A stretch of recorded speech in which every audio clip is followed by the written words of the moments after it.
Rubinstein.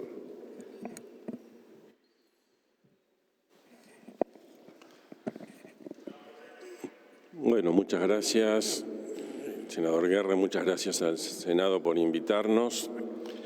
Yo me voy a referir brevemente a algunos aspectos más macroeconómicos de ciertos supuestos y discusiones macroeconómicas y luego le cederé la palabra al doctor Rigo, quien se explayará en detalle sobre las partidas presupuestarias. Nosotros hemos asumido en el presupuesto niveles de crecimiento del PBI de 4% para este año y 2% para el año que viene. Por supuesto, son estimaciones que están permanentemente sujetas a revisión. Ahora es posible que este año termine un poquito más alto y eventualmente puede haber algún crecimiento mayor. Algunos han estimado que el año que viene más bajo, que ese 2%, lógicamente son conjeturas que recogen todo el espectro de situaciones, cómo vemos que se desenvuelve el comercio exterior, la situación obviamente internacional que está más difícil para todos los países, qué pasa con la sequía de trigo, etcétera, que afecta a la cosecha de trigo, en fin, todas las estimaciones que permanentemente van cambiando, pero que creemos que es suficientemente realista y que da un buen marco de lo que puede llegar a ser la actividad económica, es lo que termina siendo este año, que se favoreció por un arrastre positivo del año pasado, y para el año que viene, que estamos estimando un cierto arrastre negativo de la actividad de los últimos meses del año. También en el presupuesto contempla una inflación del 95% este año, que estará, pensamos, en ese orden, y del 60% para el año que viene. En general, en términos generales, un nivel de ingresos del PBI para el año que viene que baja un poco de 17,6% del PBI a 16,8%, una baja de 0,7% y una baja de gastos desde el 20,0 al 18,7% del PBI, una caída de 1,3% del PIB, cuyo detalle, como les decía, después va a explicar el doctor Rigo. De los supuestos macroeconómicos, el que despierta más dudas es el de la inflación del 60%. Uno puede preguntarse si es realista una inflación del 60% cuando venimos con inflación más alta, cuando todavía hay pendientes ajustes de tarifas y en general cuando las consultoras locales e internacionales están previendo una inflación del 90%, 100% o incluso más. Entonces, ahí cabe varias apreciaciones.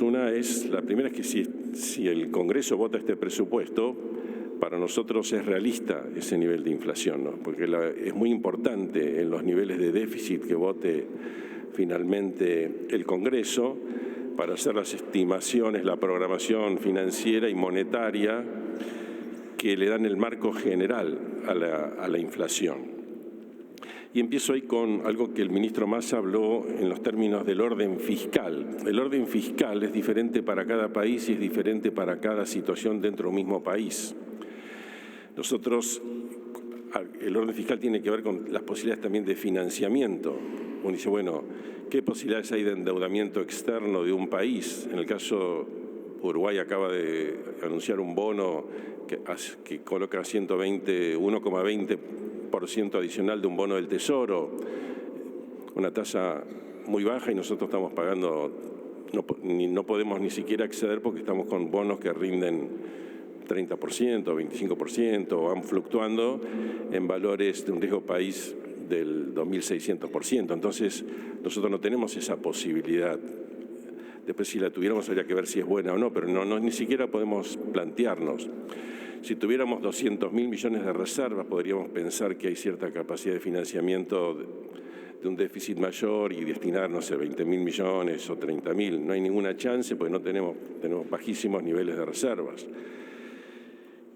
Uno dice, bueno, pero puede haber una fluidez en la colocación en los mercados internos de bonos. Hemos vivido un estrés muy grande en el mes de junio que hemos superado felizmente, pero la situación no es fácil, no es para nada holgada. Entonces lo que queda es la emisión monetaria. Bueno, o a veces uno puede decir si se puede emitir. ¿Qué pasa con la emisión monetaria? Algo puede acompañar el crecimiento del producto. Decimos un producto que puede crecer 2%, 3%, 4%, en algunos casos no crece 50%. Entonces lo que queda es ver si hay demanda de dinero. A veces hay situaciones donde hay aumentos de la demanda de dinero. Siempre se ha dicho, bueno, pero a veces se puede emitir y eso no causa inflación porque aumenta la demanda de dinero. Tuvimos la crisis del 2008, por ejemplo, en Estados Unidos los bancos demandaban ilimitadamente dinero, entonces la Reserva Federal podía emitir dinero porque había una instantánea demanda en contrapartida. En la pandemia también aumentó la demanda de dinero a la gente porque no la gastaba y quedaba con la plata, cobraba sueldos y demás y quedaba con la plata sin gastar en una buena medida. En los planes de estabilización exitosos, como fue en su momento el Plan Austral o la convertibilidad, aumentó la demanda de dinero. Pero nosotros tenemos los casos que cae la demanda de dinero. Le pasó al gobierno en 2018, 2019, que por más que intentó un control monetario por las devaluaciones y la crisis financiera de inicios de 2018, la demanda de dinero caía.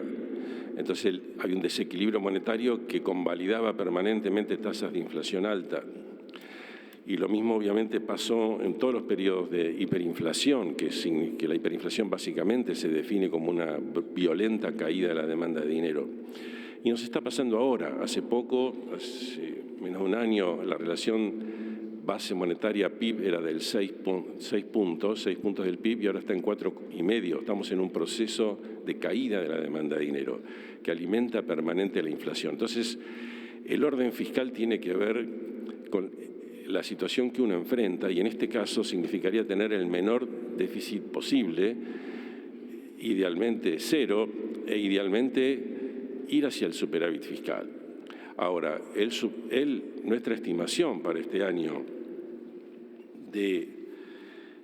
con un déficit de 1,9% déficit primario y considerando todos los aspectos financieros y el financiamiento, que ahora me voy a referir un poquito más, nos da esa posibilidad de decir, podemos tener una inflación del 60% o incluso menos, porque, llamémosle así, uno podría decir que la inflación que daría este presupuesto quizás sea del 40 o del 50% y dado un poco cierto desorden y ciertas dificultades podemos decir 60%, pero no 100%. 100% tiene que ver con un proceso de continuidad fuerte de la caída de la demanda de dinero que no podamos contener por otros medios. Es donde ahí intervienen otras políticas, la política cambiaria, la política de ingresos, para que finalmente la inflación se acomode a lo que los fundamentos de la economía exige. O sea, este presupuesto no nos sirve para tener inflación del 10% anual. Si quisieran eso, habría que hacer un presupuesto mucho más agresivo. Pero sí nos podría servir para tener una inflación del 40, 50 o hasta 60% anual. Hay una cuestión que no se entiende muy bien que tiene que ver justamente cuando hablamos de orden fiscal, la contrapartida es el desorden fiscal. ¿A qué llamaría desorden fiscal? A cuando un déficit es financiado por el impuesto inflacionario. Eso es muy desordenado, es el peor de los impuestos. ¿Y qué es en esencia el impuesto inflacionario? Es la permanente desvalorización del dinero. Hace tiempo atrás salíamos a la calle con un billete de 100, después salíamos con 300, después con 800, después salíamos con 1000, después con 1500, después con 2000, después con 3000. Ahora a veces si uno no tiene 10.000 en el bolsillo o en la mesita de luz o en algún lugar en la casa, siente que en cualquier momento se queda sin plata.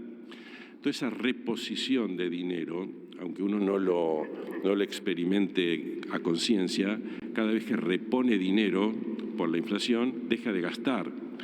Se produce una suerte de ahorro, pero es un ahorro que no sirve. Cuando uno gana 100.000 pesos y ahorra 10.000 pesos y gasta 90.000, 10.000 le sirven y hay estabilidad de precios, con 10.000 compra mucho más bienes en el futuro. Pero cuando uno saca 10.000, gana 100.000, saca 10.000 para reponer en los bolsillos lo que la erosión inflacionaria lo obliga, es un ahorro que no sirve, no aumenta su poder de compra. Entonces es como si hubiera agarrado 10.000 pesos y hubiera pagado un impuesto, que obviamente tampoco le sirve para consumir. Por eso se habla de impuesto, y por eso es impuesto inflacionario, y por eso la emisión monetaria que no tiene contrapartida en un aumento de la demanda real de dinero, es inflacionaria, es netamente inflacionaria. Y esto no es de derecha ni de izquierda, no es ni liberal ni marxista. Es como que si yo tirara esto en el suelo se va a caer por la ley de gravedad. No es algo que en sí admite discusión. Después podemos, sí, lo que admite discusión es cuando uno discute en el presupuesto qué tipo de gastos o qué tipo de impuestos baja o sube en función de objetivos. Eso sí es una discusión política, ideológica. Tradicionalmente, más hacia la izquierda se puede decir que hay una voluntad de aumentar más gastos para satisfacer necesidades sociales, y más a la derecha de bajar impuestos para favorecer más la inversión, etc. Entonces puede haber muchas discusiones y muchos matices ideológicos. Pero si uno tiene 1,9% de déficit, la base monetaria es 4,7% del PBI, no hay posibilidad de financiamiento externo, no hay posibilidad de financiamiento con reservas, y el financiamiento interno es más que nada para intentar un rollover de la deuda, y la inflación va a ser del orden del 50%, no va a ser 10%. Y si uno quisiera reemplazar eso con controles, no va a funcionar. Pero por supuesto, sí las políticas de ingresos, entre ellos de precios, salarios, tipo de cambio, sí pueden ayudar para acomodar las cosas a una inflación de fundamento macroeconómica. Entonces, si tenemos una inflación que puede ser el 60, pero por el desborde que hay es del 100, ahí las políticas de ingresos pueden hacer, o tienen que hacer incluso, su trabajo para que baje la inflación, en este caso, por ejemplo, al 4% mensual, acorde con el 60% que estamos previendo. Eso sí se puede hacer con políticas de ingresos y con ajuste en política cambiaria, política de precios, política de salarios, para que las cosas estén más armónicas entre sí. Por eso es importante, digamos, para lo que sea bajar el impuesto inflacionario, lo más importante es bajar el déficit todo lo que sea necesario. Y yo ahí me remito a simplemente un concepto, que es que esto lo vemos como un presupuesto de transición en este orden fiscal, tener la situación más ordenada fiscalmente, menos impuesto inflacionario, más impuestos o gastos legislados por el Congreso, y en camino hacia el equilibrio fiscal, y más aún. Yo diría que tenemos que pensar en la macroeconomía que logramos hace 20 años atrás.